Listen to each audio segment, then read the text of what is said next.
आप सभी का हमारे YouTube channel all nursing exam में स्वागत है। आज हम विभिन्न पदों पर निकली वैकेंसियों के बारे में इस वीडियो में डिटेल में जानकारी देंगे। वीडियो के लास्ट तक ज़रूर बनें। फ़ॉर्म कैसे भरना है, कितने रुपए फ़ॉर्म फ़ीस रखी गई है, क्या एज लिमिट रखी गई है, कितनी वैकेंसी आई हैं, इस वीडियो में आपको सारी जानकारी दी जाएगी। तो सबसे पहले झारखंड कर्मचारी चयन आयोग द्वारा झारखंड एएनएम प्रतियोगिता परीक्षा 2025 रखी गई है। जेएएनएम सीई 2025 ये एक नियमित भर्ती निकाली गई है। झारखंड कर्मचारी चयन आयोग के द्वारा महिला स्वास्थ्य कार्यकर्ता एएनएम लेवल पर विभिन्न भर्ती निकाली गई है। महिला स्वास्थ्य कार्यकर्ता एएनएम की जो भर्ती निकली है उसके लिए आपको ऑनलाइन फॉर्म इस वेबसाइट पे जाके आपको फॉर्म फिल करना होगा। आप लॉगिन करके अपना फॉर्म फिल कर सकते हैं। जो परीक्षा का शुल्क रखा गया है वो 100 रुपये रखा गया है। जो कैंडिडेट झारखंड राज्य के अनुसूचित जनजाति और अनुसूचित जाति के अभ्यर्थी हैं, उनके लिए फ़ॉर्म फ़ीस सिर्फ 50 रुपये रखी गई है। पीडीएफ के अंदर विभिन्न जिलों के हिसाब से नई-नई जो भी वैकेंसी है, जो भी रिक्त पद हैं, वो दिखाए गए हैं। जैसे धनबाद के अंदर 134, सिमडेगा के अंदर 150, पूर्वी सिंहभूम के अंदर 172, पश्चिमी सिंहभूम के अंदर 200, देवघर के अंदर 92, रांची के अंदर 245, ऐसे ही विभिन्न जिलों की वैकेंसी यहाँ पे दिखाई गई हैं। कितनी वैकेंसी हैं? टोटल वैकेंसी 3020 पदों पर ये वैकेंसी निकली है। महिला स्वास्थ्य कार्यकर्ता एएनएम के पदों पर निकली वैकेंसी, उसका जो वेतनमान है वो 5200 से 20,200 ग्रेड पे यानी कि 2400 ग्रेड पे रखा गया है।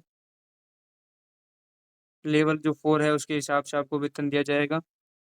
इसकी जो शैक्षणिक योग्यता है, जो एजुकेशन क्वालिफ़िकेशन माँगी गई है, उसके अंदर मैट्रिक पास होना चाहिए। 45% आपके अंक आए होने चाहिए, उत्तीर्ण होना चाहिए। उसके बाद आपको 18 माह का जो एएनएम का प्रशिक्षण होता है, वो उत्तीर्ण किया होना चाहिए। आपके पास झारखंड राज्य द्वारा नर्सिंग काउंसलिंग में रजिस्ट्रेशन किया हुआ होना चाहिए। ये कुछ एजुकेशन क्वालिफ़िकेशन माँगी गई हैं। पीडीएफ के अंदर आपको न्यूनतम वर्ष 18 वर्ष और जो एज लिमिट रखी गई है, वो अलग-अलग श्रेणी के हिसाब से अलग-अलग रखी गई है, जो कि इस पीडीएफ में आपको दिखाई दी गई है। आप जाके देख सकते हैं। फॉर्म भरने से पहले इस पीडीएफ को पूरा पढ़ लें, तभी उसके बाद आपको फॉर्म फिल करना है। जो भी डिटेल इसमें दी गई है, आप उसको ध्यानपूर्वक पढ़ के ही आपको फॉर्म फिल करना है। Central council for research in Ayurvedic science केंद्रीय आयुर्वेदिक विज्ञान अनुसंधान परिषद के द्वारा भी स्टाफ नर्स की वैकेंसियाँ निकाली जाएँगी। स्टाफ नर्स की 14 वैकेंसी निकाली जाएगी। जो ये 14 पोस्ट रहेगी उनके अंदर 7 अनरिज़र्व के लिए, एससी के लिए 1 पोस्ट है, एसटी के लिए 1 पोस्ट है और ओबीसी के लिए 4 पोस्ट रखी गई हैं और ईडब्ल्यूएस के लिए 1 पोस्ट रखी गई है।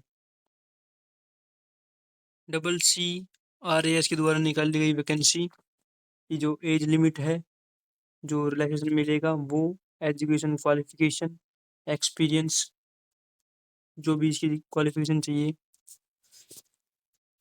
उसकी जानकारी आपको www.ccras.nic.in पर मिल जाएगी। ग्रुप बी और ग्रुप सी यानी कि स्टाफ नर्स की वैकेंसी के लिए सीबीटी यानी कि कंप्यूटर बेस्ड टेस्ट किया जाएगा, जो कि 100 नंबर का होगा। इसके अंदर 0.25 नेगेटिव मार्किंग रहेगी। एक गलत क्वेश्चन करने पर आपका 1/4 नंबर कटा जाएगा। इस भर्ती से रिलेटेड जो एप्लीकेशन फॉर्म निकाले जाएंगे, वो इस वेबसाइट पे निकाले जाएंगे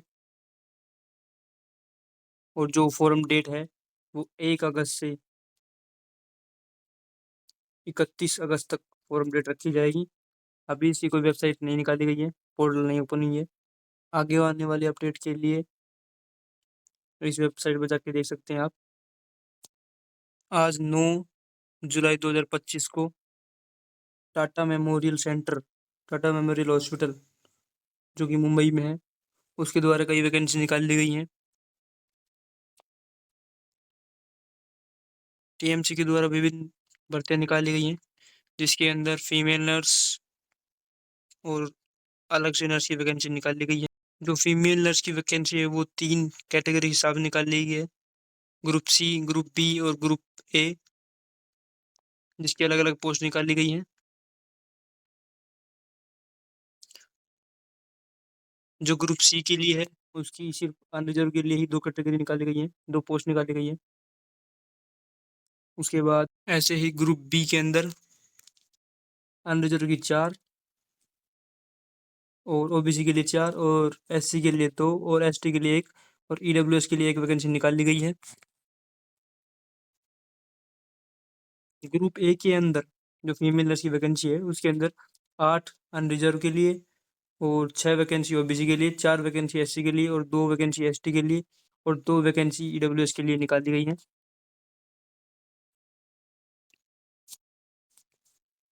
जो ओनली स्टाफ के लिए ग्रुप सी के अंदर जो निकाली गई है वैकेंसी, उसके अंदर 1 ओबीसी के लिए, 1 एससी के लिए, 1 एसटी के लिए और 1 वैकेंसी ईडब्ल्यूएस के लिए निकाली गई है, जिसका ग्रेड पे लेवल 9 रहने वाला है, जिसकी बेसिक सैलरी 53,100 रहने वाली है।